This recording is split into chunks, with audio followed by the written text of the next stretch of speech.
Roma pasal 5 ayat yang ke-6 dan yang kedua 1 Petrus 1 ayat 10.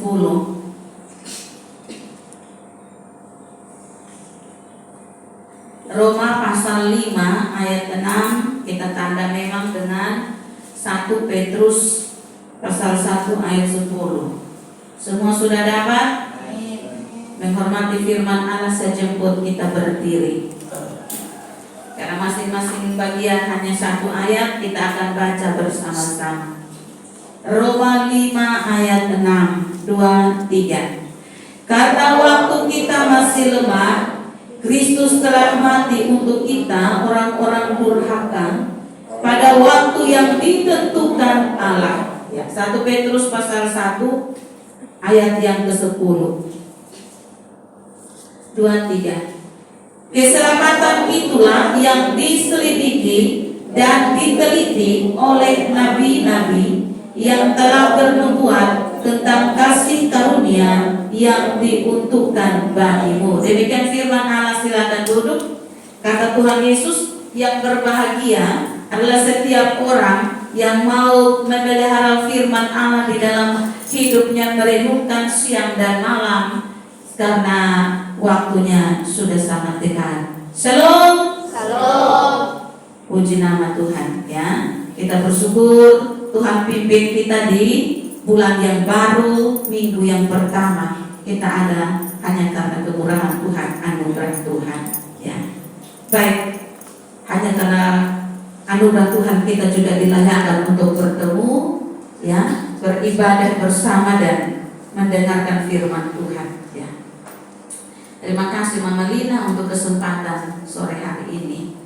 Baik saudara-saudara, kita ada dalam perenungan minggu-minggu sengsara Kristus. Kini hari kita masuk ke sengsaraan yang keberapa? Ketiga ya. Tidak terasa ya, 3 minggu berlalu semua karena kebaikan Tuhan ya. Saudara-saudara, rancangan Allah Bapa di sorga untuk keselamatan dunia ini, bahkan keselamatan saya dan saudara, ternyata sudah dirancang ratusan bahkan ribuan tahun sebelum Yesus datang ke dunia. Sebelum Yesus lahir ke dunia dalam wujud manusia, Allah Bapa sudah merancangkan jauh-jauh hari. Amin kok? Ya. Bahkan ketika manusia pertama jatuh dalam dosa di Taman Eden, rancangan Allah sudah ada di situ dalam Kejadian pasal 3 ayat 15. Ya. Dan itu nanti diwujudkan, digenapi dalam Kristus Yesus Tuhan ya. Dan hari ini saya mau kita sama-sama belajar ya, bahwa apa yang terjadi di dalam penderitaan Kristus, penyaliban, kematian ya, yang kita rayakan dalam minggu-minggu sengsara Kristus, ternyata ratusan tahun yang lalu para nabi sudah menubuatkan itu. Jadi bentuk penderitaan Yesus seperti apa? Kenapa harus disalibkan? Kenapa kematiannya harus demikian? Oleh siapa? Bagaimana caranya? Dengan siapa Yesus disalibkan di samping kiri kanan? Ternyata itu bukan kebetulan. Amin kok. Kematian Yesus juga kenapa harus oleh orang-orang Romawi ya, dibawa keputusan Pontius Pilatus? Ternyata bukan mendadak. Tapi Alkitab katakan bahwa Allah sudah merancangkan itu sebelum semuanya terjadi ya. Dan hari ini kita akan belajar tentang beberapa dasar dalam ayat-ayat Alkitab yang merujuk pada nubuatan dan juga penggenapannya ya. Yang pertama, ada nubuat tentang Mesias yang diberi makan racun ya. Kita lihat Mazmur 69 ayat 22a. Mesias yang diberi makan racun ya. Kita lihat Mazmur 69 ayat 22a. Kita baca sama-sama, 23. Bahkan mereka memberi aku apa? Makan racun ya. Daud tidak bicara tentang dirinya ya. Karena Daud mati bukan dengan cara diberi makan racun ya. Tapi kepada siapa Daud bicara? Ternyata Roh Allah menuntun Daud sehingga dia melihat jauh ke depan. Amin kok. Dia melihat tentang Mesias yang nanti akan diperlakukan seperti itu Ya, racun yang dimaksudkan di sini kemungkinan besar, saudara-saudara, berasal dari tumbuhan-tumbuhan beracun yang waktu itu banyak tersebar di Israel, ya. Dan prajurit-prajurit Romawi mereka biasanya memberikan korban orang yang akan disalibkan, orang yang disiksa itu, ya. Tanaman-tanaman ini dikemas, ya, menjadi ya semacam minuman atau apapun yang bisa mereka buat untuk menghilangkan kesadaran atau sekedar menghilangkan rasa sakit sehingga korban itu mudah untuk mereka kan kendalikan, ya. Mereka bisa siksa, mereka bisa aniaya karena dia sudah tidak lagi mengalami kesadaran, ya. Penggenapannya terjadi pada saat apa? Penggenapannya terjadi dalam Matius 27 ayat 34. Ya. Matius 27 ayat 34. Lalu mereka memberi dia itu dia besar atau dia kecil? Siapa itu dia? Yesus. Mereka memberi dia minum apa? Anggur bercampur empedu. Empedu itu yang dimaksudkan dengan tanaman racun, ya. LAI menuliskan empedu mungkin karena rasanya yang pahit, ya. Jadi semacam perangsang seperti kasihan obat bius, ya. Sehingga orang yang mengalami siksaan itu, ya, dia sedikit mengalami kehilangan kesadaran sehingga dia tidak merasakan yang namanya sakit, ya, atau berkuranglah rasa sakitnya. Tapi perhatikan dalam ayat 34 dari Matius 27. Apakah Yesus mau meminumnya atau tidak? Ya, Yesus meminumnya atau tidak? Tidak. Yesus tidak mau meminumnya. Kenapa Yesus tidak mau meminum? Bukankah dengan meminum anggur bercampur empedu, ya, rasa sakit itu sepertinya berkurang, ya, seperti orang yang harus dioperasi dan obat bius kalau bekerja itu tidak terasa. Kenapa Yesus tidak mau meminumnya? Karena apa? Yesus mau menanggung kesengsaraan itu dengan sadar. Amin. Yesus mau menghadapi rasa sakit, ya, itu dengan sadar. Sebab kalau Yesus meminum berarti mengalami sedikit kehilangan kesadaran, artinya penderitaan Yesus itu tidak full, ya. Rasa sakitnya hanya setengah saja. Sengsara Yesus itu hanya setengah saja, tidak full. Dan disinilah betul-betul Yesus mengalami yang namanya sakit, penderitaan, kesengsaraan, ya, bahkan luka seluruh tubuh karena daging ini terobek, daging ini hancur-hancur dicabik-cabik oleh cambukan Romawi. Dan itu yang Yesus lakukan. Amin kok? Amin. Apa arti dari poin yang pertama ini untuk saya dan saudara? Yesus tidak mau meminum yang namanya empedu, ya. Alkitab mengajarkan kepada kita juga, buang segala sesuatu yang namanya kepahitan dalam hidup ini. Amin kok? Ya. Kadang-kadang, ya, banyak kali juga orang-orang Kristen, orang yang sudah beribadat, melayani, tahu firman, ya, tapi masih menyimpan kepahitan dalam hati, ya. Kadang juga ada banyak hamba-hamba Tuhan juga kalau marah ini apa kabar, ya.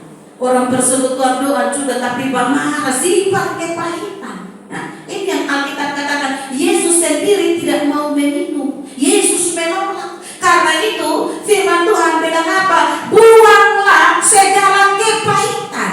Ya, tidak ada untung saudara-saudara, ya. Kita sudah ikut jalan baru ini, jangan ikut lagi jalan lama. Kita ada di tahun baru, mari kita memulai jalan yang baru, jalan yang penuh dengan kedamaian, jalan yang penuh dengan sukacita, jalannya Tuhan. Itu yang kita ikut, ya. Jadi poin yang pertama, buang segala sesuatu yang namanya kepahitan, kebencian, ya, marah, ya, dendam, benci, itu semua tidak ada faedahnya, tidak ada untungnya bagi kita. Justru kita yang merugi. Poin yang kedua, apa yang dinubuatkan para nabi dan digenapi dalam Yesus? Nubuat tentang penyaliban Mesias, ya. Nubuat tentang penyaliban Mesias. Mazmur 22 ayat 17. Mazmur 22 ayat 17. 23. Sebab ya cari dulu. 22 ayat 17 sudah?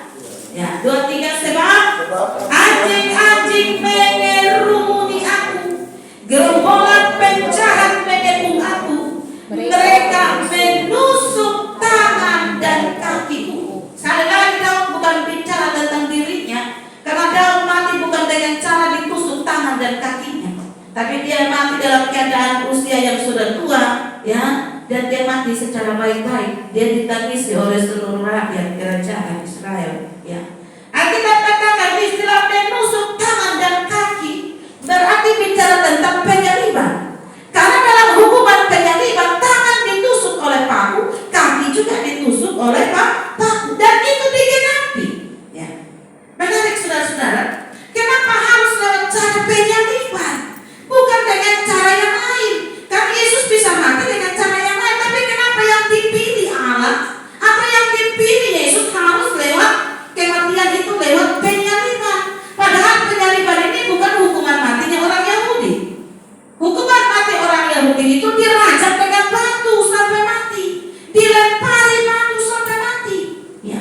Hukuman penyaliban ini bentuk hukuman yang diterapkan oleh penjajahan Romawi. Jadi Yesus bukan mati mengikuti hukumnya Israel, ya, hukumnya Yahudi, mati dengan cara dirajam, tetapi harus lewat penyaliban. Ya. Kenapa harus lewat penyaliban? Rupanya Alkitab bilang sudah dinubuatkan jauh-jauh hari. Amin, ya. Ya. Dan kenapa harus lewat penyaliban? Kita lihat dalam ayat 17 dari Mazmur 22. Anjing-anjing menyerumuni aku. Anjing di sini bukan binatang, ya, tapi anjing di sini bangsa kiasan. Orang-orang di luar Israel seringkali mereka bisa makan dengan anjing. Jadi ketika sebutkan anjing itu bukan menunjuk pada, yang pertama bukan bicara tentang hewan, binatang. Yang kedua itu bukan cacian, ya, seperti kalau kita sekarang sebut anjing terasa kasar, ya, kita rasa itu makian, begitu. Itu hinaan, tapi ini tidak. Anjing-anjing yang dimaksudkan siapa? Yesus dihukum oleh orang-orang Romawi, bangsa yang bukan bangsanya sendiri, orang-orang di luar Israel, ya. Gerombolan penjahat mengepung aku, ya.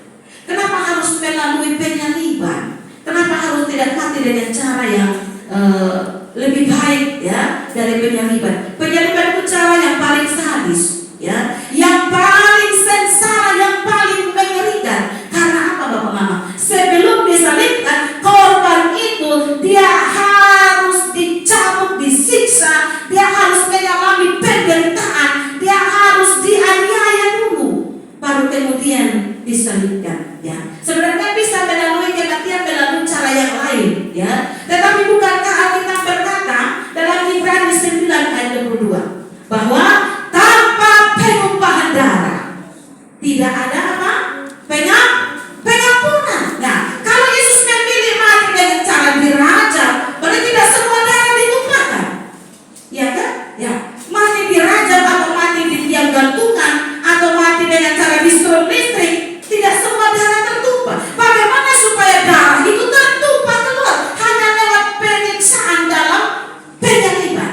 Karena apa? Sebelum korban disalibkan, dia punya darah itu sudah harus tercurah lewat cambukan-cambukan, dan itu memakan darah, mengeluarkan darah yang sangat banyak, sampai tidak ada darah tersisa dalam tubuh Yesus, ya. Tidak ada darah, semua darah itu tercurah. Dan itu yang Alkitab bilang, penumpahan, pengampunan hanya bisa terjadi kalau ada darah yang ditumpahkan. Jadi luar biasa. Penyaliban juga sudah dinubuatkan, ya. Yang berikut lagi, nubuat tentang Mesias di antara pemberontak, ya. Yesaya 53 ayat 12a. Yesus ada di antara pemberontak, atau Mesias di antara pemberontak. Yesaya 53 ayat 12a. Sebab itu aku akan membagikan kepadanya orang-orang besar sebagai rampasan, dan ia akan memperoleh orang-orang kuat sebagai jarahan, yaitu sebagai ganti, karena ia telah menyerahkan nyawa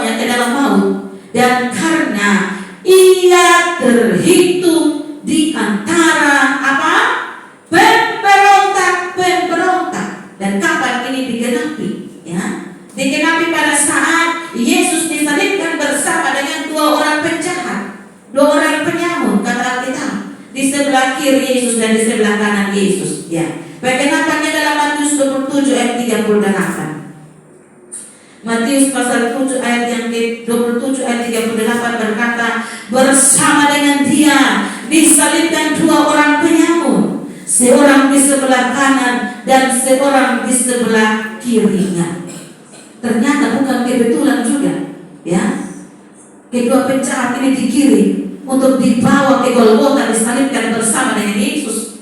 Jauh-jauh hari Alkitab sudah menubuatkan, Yesaya sudah melihat ke depan bahwa Yesus akan ada di antara pemberontak-pemberontak dan tepat pada waktunya. Jadi apa yang dikatakan dalam Alkitab tidak ada yang meleset, semuanya terjadi. Ya. Penyaliban Romawi itu dikhususkan hanya untuk penjahat-penjahat kelas besar. Ya. Artinya kejahatan mereka sudah tidak bisa ditolerir lagi. Ya. Contohnya orang yang menjadi musuh negara atau orang yang dia memimpin pemberontakan untuk melawan pemerintah. Ya, para teroris, ya itu bagian mereka di dalam hukumannya harus lewat penyaliban. Setimpal dengan kejahatan mereka, maka mereka harus mengalami kematian, siksaan yang mengerikan. Ya, tapi yang kita katakan Yesus tidak bersalah.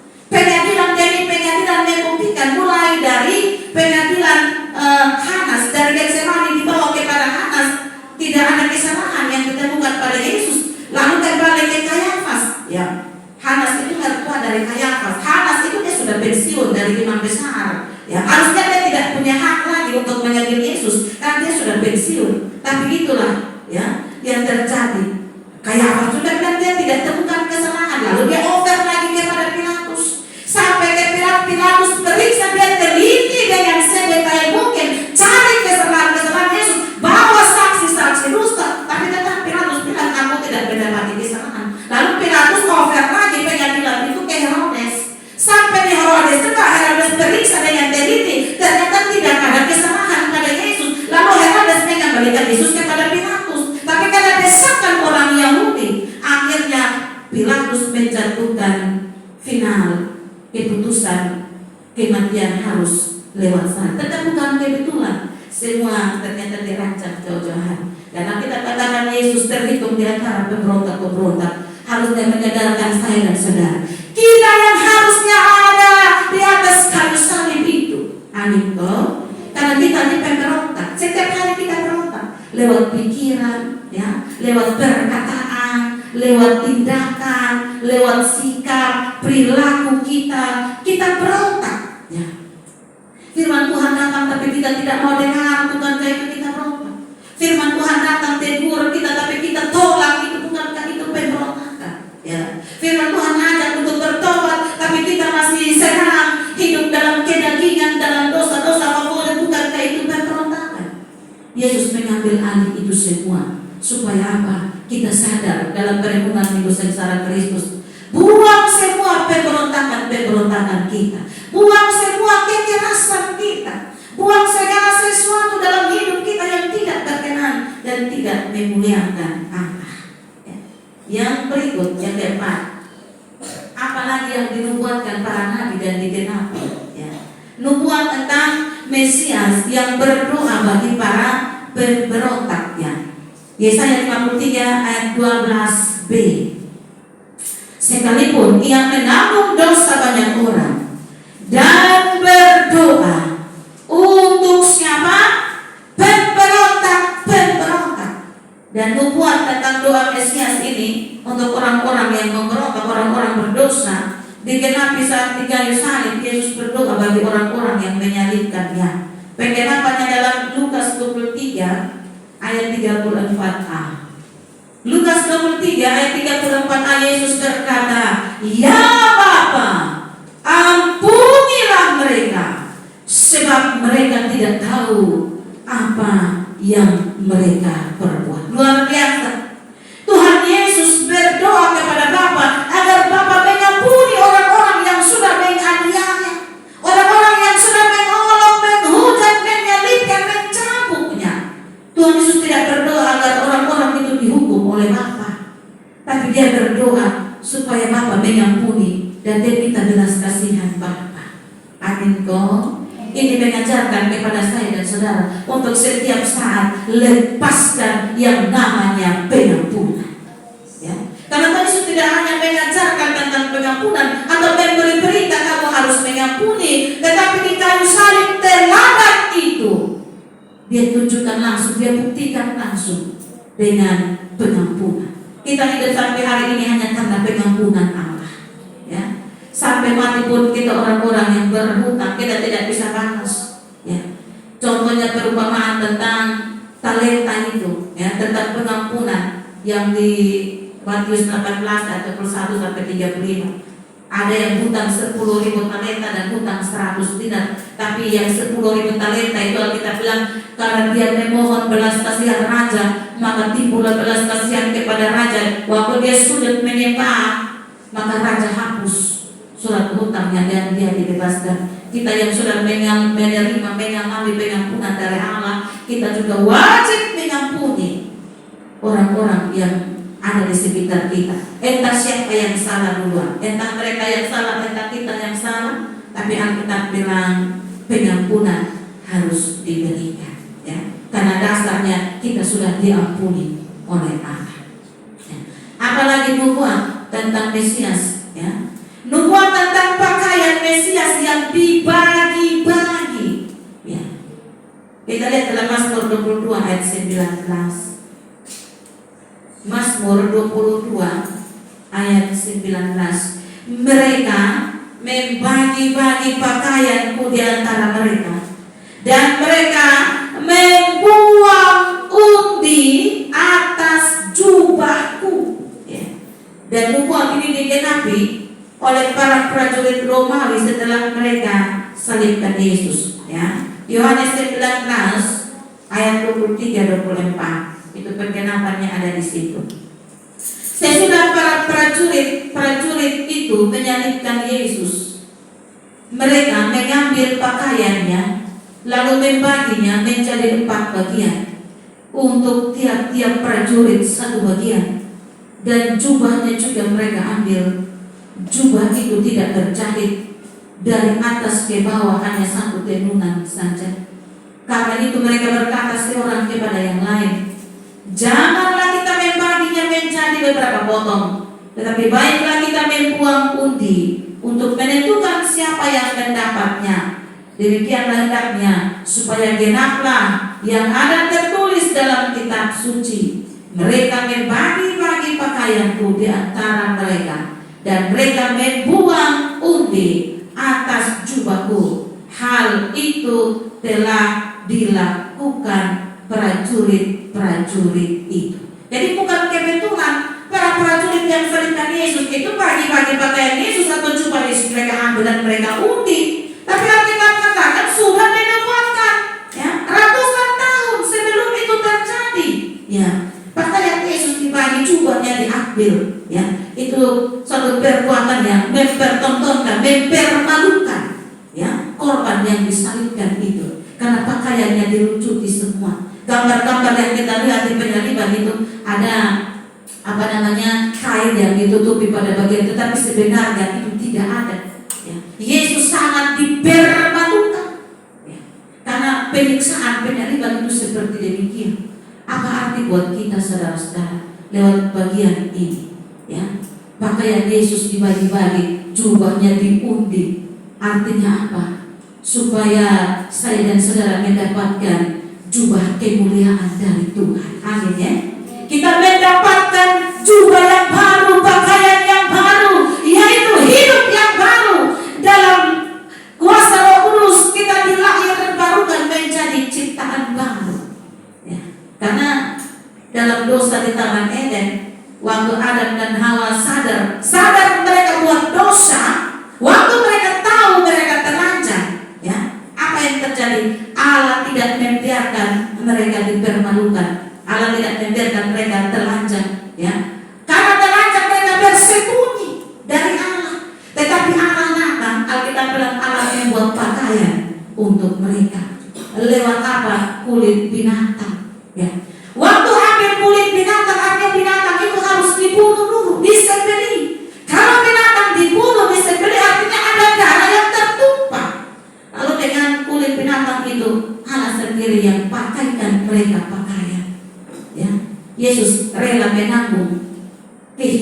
itu supaya saya dan saudara kita dipakaikan jubah kemuliaan, jubah kebenaran, ya, yaitu hidup baru setiap hari. Amin. Kesempatan hidup, kesempatan bernapas, ya, Tuhan mau kita jadikan sebagai kesempatan untuk kita perbaiki hidup setiap hari, sehingga hidup kita setiap hari memuliakan Tuhan.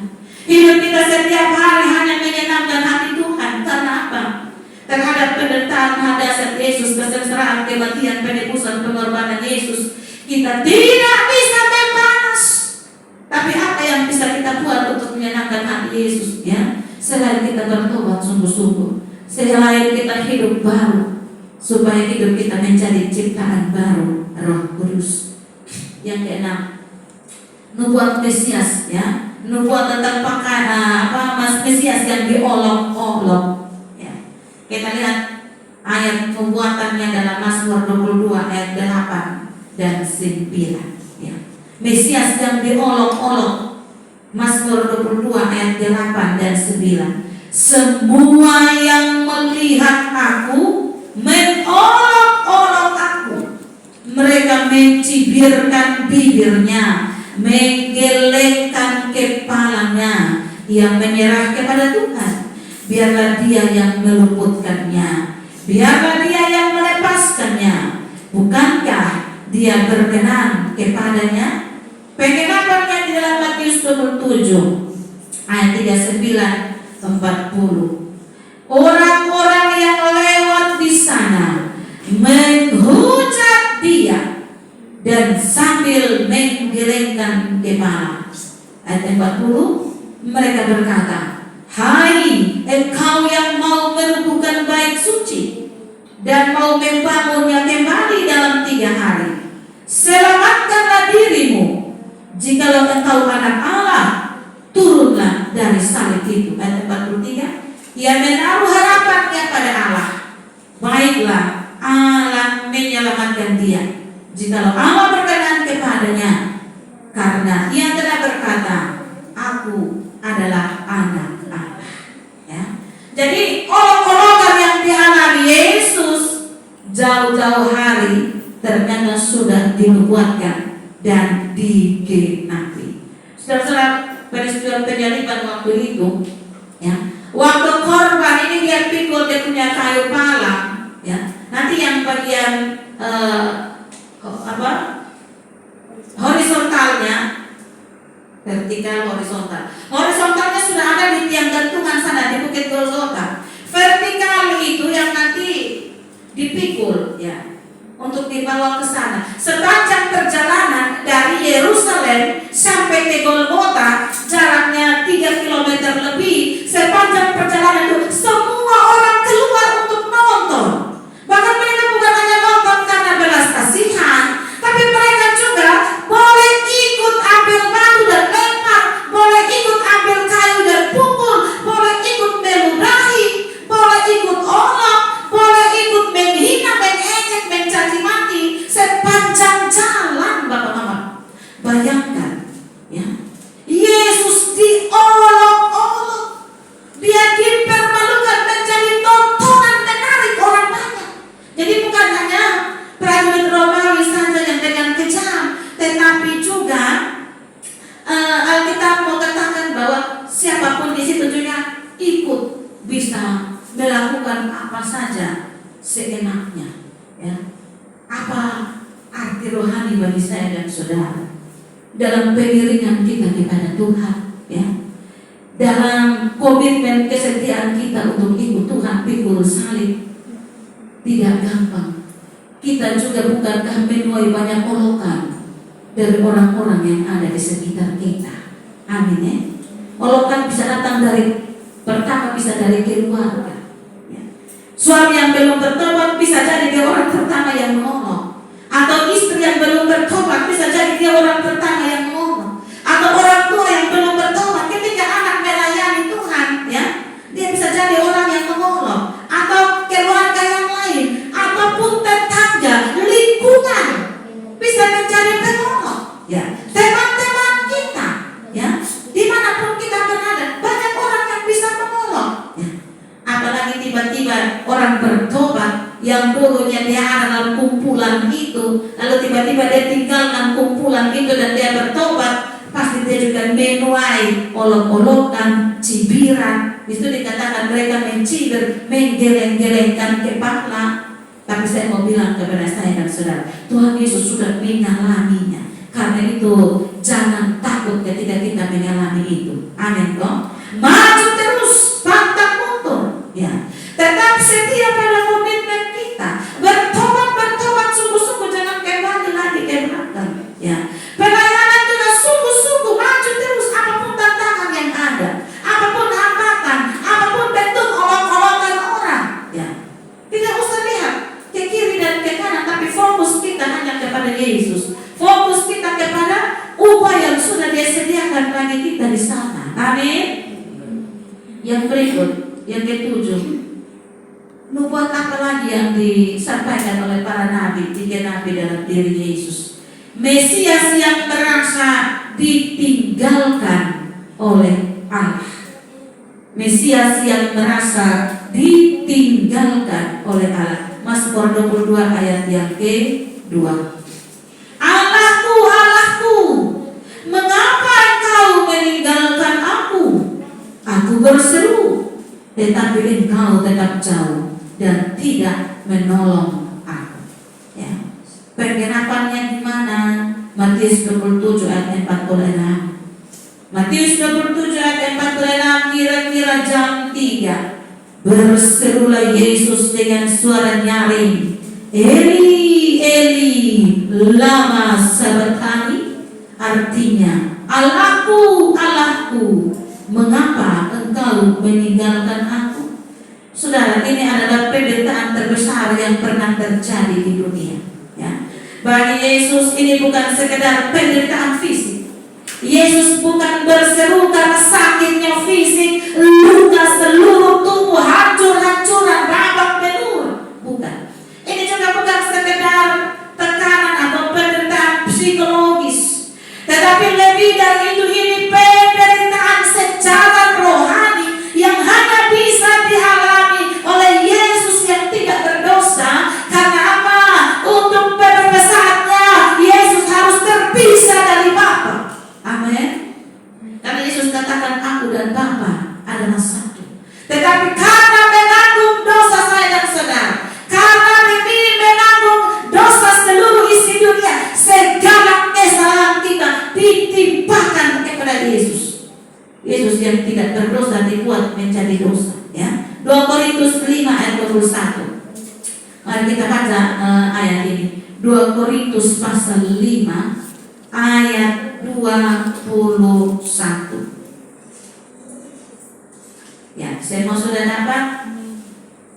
2 Korintus 5 ayat 21. 23. Dia yang tidak mengenal dosa telah dibuatnya menjadi dosa. Karena siapa? Karena kita. Supaya apa? Dalam Dia kita dibenarkan oleh Allah. Kata Dia kita ganti dengan Yesus, lalu kata kita ganti dengan saya. Sampai di kata kita kita begini di dada kita, ya. Ya, tegakkan tangan kita pada dada kita dan katakan saya. Kata Dia dengan Yesus, kata kita itu saya. 2-3. Yesus yang tidak mengenal dosa telah dibuatnya menjadi dosa karena saya, supaya dalam Yesus saya dibenarkan oleh Allah. Yesus tidak berdosa, tapi dibuat menjadi dosa. Artinya apa? Semua dosa kita ditimpakan kepada Yesus. Semua kesalahan kita Yesus harus tanggung. Semua ditimpakan, ya. Supaya apa? Saya dan saudara dibenarkan, kita dibebaskan dari penghukuman Allah. Amin. Oh? Ya. Luar biasa itu. Karena itu setiap hari tetap bangun hubungan dengan Bapa, ya. Tetap terhubung dengan Bapa. Jangan biarkan kesibukan, pekerjaan, rutinitas apapun membuat engkau tidak berdoa satu hari itu, ya. Jangan biarkan apapun, ya, merampas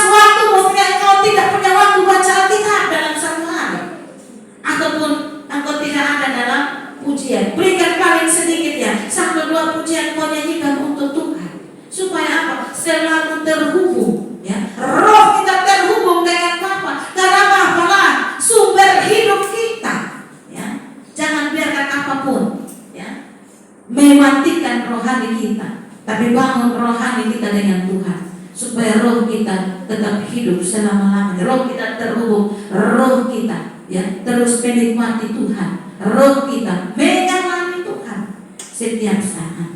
Ya. Yang kedelapan, Mesias yang haus dan diberi anggur. Mesias yang haus dan diberi anggur.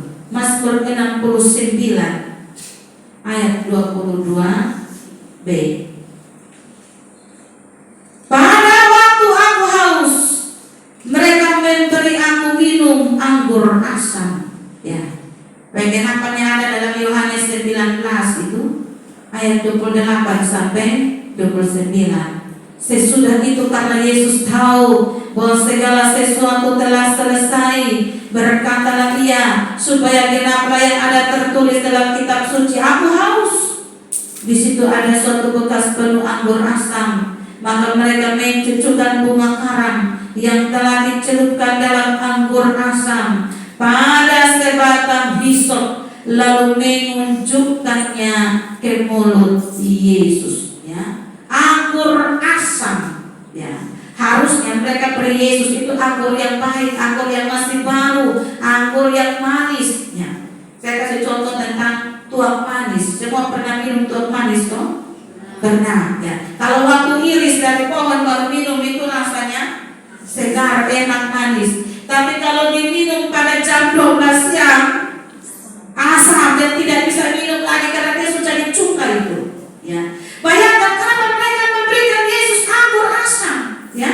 Yesus sekedar mencicipinya hanya untuk sekedar membasahi tenggorokan ini. Bayangkan, ya, dari malam Kamis malam ditangkap di Getsemani itu, orang sudah lakukan pukulan, pasti mereka sudah lakukan segala bentuk kekerasan fisik sampai jam 3 itu, sampai di kayu salib itu, Yesus tidak minum. Bayangkan ini darah cairan semua keluar ini, tapi tidak ada cairan yang baru yang masuk dalam tubuh. Ya, orang bisa dehidrasi. Ya, dia kan kita haus itu, tapi kalau tidak ada cairan yang masuk, bagaimana dengan tubuh kita? Karena tubuh ini sekitar 80-90% terdiri dari cairan. Ya, jadi sekedar Yesus mencicipi untuk membasahi tenggorokan, tapi anggur yang pertama yang dicampur berpedu, Yesus tidak mau minum karena itu menghilangkan kesadaran. Tapi yang ini sekedar diminum, tapi ini bukan suatu ini suatu pertolongan, penghinaan, bukan tindakan kasih, bukan tindakan kebajikan, ya. Dan bukankah di dalam Alkitab Yesaya pasal 5 juga ayat yang keempat, ya. Yesaya pasal 5, ya. Yesaya pasal 5 ayat yang keempat, bukankah Alkitab juga menuliskan di situ, apakah lagi yang harus diperbuat untuk kebun anggurku itu yang belum kuperbuat kepadanya? Aku menanti supaya dihasilkannya buah anggur yang baik. Mengapa yang dihasilkannya hanya apa? Buah anggur yang asam. Ya. Apa artinya bagi saya dan saudara? Ya. Tuhan menantikan hidup kita yang baik, hidup yang manis, buah yang manis yang harusnya kita berikan kepada Tuhan. Tetapi apa yang Tuhan dapatkan? Yang Tuhan dapatkan adalah kita memberikan yang asam. Ya, kita yang tidak bertobat sungguh-sungguh bukan itu kita memberikan hidup yang buahnya asam kepada Tuhan. Amin. Sikap-sikap kita yang tidak memuliakan Tuhan, karakter-karakter kita yang tidak hidup dalam kebenaran, bukan itu sama dengan kita kasih Tuhan hidup ini yang asam. Ya. Tuhan mau proses kita, mau bentuk kita, Tuhan panggil kita untuk mari dan layani. Tapi ketika kita memberontak, kita tidak mau ada di dalam tuntunan Tuhan, bukankah kita memberikan yang asam itu kepada Tuhan? Ya. Sadar atau tidak dalam banyak hal, ya. Mungkin Tuhan dapati banyak hal juga dalam hidup kita. Kita selalu memberikan buah yang asam, bukan buah yang manis. Dan karena itu dalam minggu secara Kristus, mari kita bertobat kepada Tuhan supaya apa? Tuhan mendapatkan yang baik dalam hidup kita, buah-buah yang manis dalam hidup kita. Karena yang dicari Tuhan itu yang baik dan manis, ya. Jangan berikan yang asam lagi kepada Tuhan. Jangan berikan yang tidak baik lagi kepada Tuhan. mari kita pakai hidup ini untuk menyenangkan hati Tuhan, supaya yang baik dalam hidup ini, perkataan yang manis, sikap yang manis, ya, karakter yang manis, semua yang Tuhan lihat itu, ya, yang baik bisa kita persembahkan kepada Tuhan. Yang 9, tubuh Mesias yang utuh. Tubuh Mesias yang utuh. Perjanjian Lama mencatat nubuat tentang tubuh Mesias yang tetap utuh walaupun disiksa, walaupun disalibkan. Bukankah ini pemeliharaan Allah yang sempurna atas Yesus, hambanya yang setia, ya. Mazmur 34 ayat 21. Mazmur 34 ayat 21. Ia melindungi segala tulangnya, tidak satu pun yang patah. Amin. Bukan mau dibuat seperti apapun, ya. Tapi Alkitab bilang ia melindungi segala tulangnya, tidak satu pun patah. Dan itu digenapi, ya, di dalam penyaliban Yesus itu. Saudara-saudara, ada satu kebiasaan atau tradisi yang terjadi untuk korban yang disalibkan, ya. Kalau bukan hari Sabat, memasuki hari Sabat, ya, maka mayat orang yang disalibkan itu dibiarkan tergantung di atas kayu salib sampai dia mati di situ, membusuk di situ, dan burung-burung makan dagingnya sampai habis. Tetapi kalau penyaliban itu terjadi pada hari menjelang Sabat, nah, Yesus mati itu pada hari apa? Hari apa? Jumat, ya, jam 3 sore, ya. Artinya jam 6 itu sudah masuk Sabat, hari baru. Sebelum hari Sabat masuk, ditandai dengan matahari terbenam, itu dihitung Sabat, ya. Dari Jumat lalu matahari terbenam itu Sabat, ya. Sebelum matahari terbenam, maka mayat-mayat itu harus diturunkan, ya. Itu tradisi di situ, ya. Jadi pas kalau matahari terbenam atau mau masuk Sabat, lalu mayat itu masih ada nafas, artinya dia belum mati, maka dia harus dimatikan terlebih dahulu. Dengan cara apa? Dipatahkan kakinya. Itu penyiksaan, itu sadis itu, ya. Kalau dia sudah mati diturunkan, ya, karena Sabat. Kalau dia masih hidup harus dimatikan dulu. Tapi Yesus beruntung karena apa? Nubuatnya tadi sudah kita baca dalam Mazmur 34 ayat 21 itu. Allah melindungi segala tulangnya, tidak satu pun yang patah. Sampai pada Yesus, mereka lihat bahwa Yesus sudah mati, sehingga kakinya tidak perlu dipatahkan lagi. Amin, toh? Ya. Ternyata penggenapan nubuat dalam Bel, tidak ada tubuhnya yang dipatahkan, digenapi dalam PB Yohanes 19 ayat 33 dan 36. Tetapi ketika mereka sampai kepada Yesus dan melihat bahwa dia telah mati, mereka tidak mematahkan kakinya. Sebab hal itu terjadi supaya genaplah yang tertulis dalam kitab suci, tidak ada tulangnya yang akan dipatahkan. Amin, ya. Allah melindungi. Bukankah hal yang sama juga terjadi dalam hidup saya dan saudara? Kita ada sampai bulan yang ketiga ini karena perlindungan Allah. Amin, toh? Ya. Orang masuk 2023 ini dengan penuh khawatir, dengan penuh ketakutan, gelisah, bimbang, cemas, ragu, ya. Karena masih 2022, orang sudah prediksi 2023 nanti akan begini, akan begitu. Tapi buktinya kita masih aman sampai saat ini karena perlindungan Bapa di surga. Dan perlindungan itu akan terus terjadi dalam hidup kita, ya. Asalkan mari kita tetap setia dengan Tuhan. Mari tetap semangat, mari tetap sungguh-sungguh tak mencintai Yesus, tetap maju apapun yang terjadi dalam hidup kita. Karena apa? Perlindungannya ajaib, penyertaannya sempurna bagi saya dan saudara. Yang terakhir, Mesias yang dipandang oleh mereka yang menikamnya. Mesias yang dipandang oleh mereka yang menikamnya. Sakaria 12 ayat 10. Sakaria 12 ayat 10. Aku akan mencurahkan roh pengasihan dan roh permohonan atas keluarga Daud dan atas penduduk Yerusalem, dan mereka akan memandang kepada Dia yang telah mereka tikam. Sakaria bukan bicara tentang dirinya, karena Sakaria tidak mati dengan cara ditikam. Tapi Sakaria juga sama seperti Daud dan Yesaya, mereka melihat jauh ke depan dalam tuntunan Roh Kudus, dan akan meratapi Dia seperti orang meratapi anak tunggal. Bukankah Yesus adalah anak tunggal Allah Bapa? Dan dengan pedih seperti orang menangisi anak sulung. Bukankah Yesus juga anak sulung Allah? Mari kita lihat di dalam firman Tuhan dalam Ibrani 1 ayat yang ke-6. Ya, kita baca sama-sama Ibrani pasal 1 ayat 6.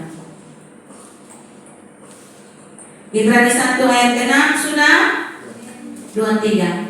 Dan ketika ia membawa pula anaknya yang sulung ke dunia, ia berkata, semua malaikat Allah harus menyembah Dia. Semua yang dinubuatkan digenapi, bahwa Yesus anak tunggal Allah, Yesus juga anak sulungnya Bapa, sehingga Dia menjadi sulung kebangkitan dan hidup. Dia roti sulung, maka semua adonan menjadi kudus.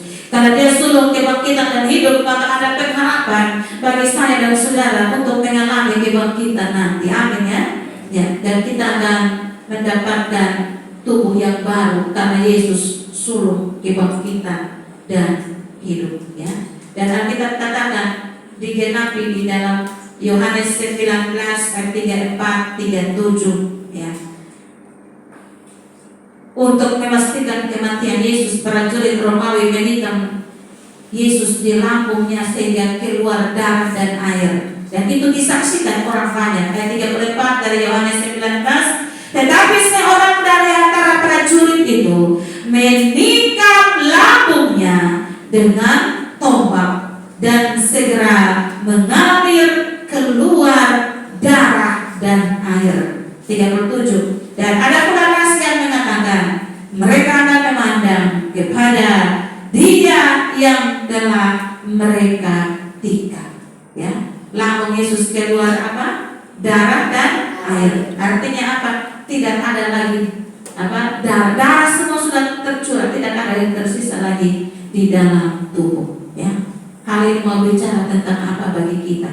Ya, kadang-kadang kita tidak sadar kita masih tikam Yesus dengan kata-kata kita. Ya, kita salibkan Yesus dengan perbuatan-perbuatan kedagingan kita. Ya, karena itu lewat kebenaran firman Tuhan, mari kita merenungkan betapa baiknya Tuhan, betapa kasihnya yang hebat atas saya dan saudara. Yesus merah mengalami semua itu. Apa yang dinubuatkan digenapi. Saya percaya bahwa firman Tuhan ya dan amin. Amin ya.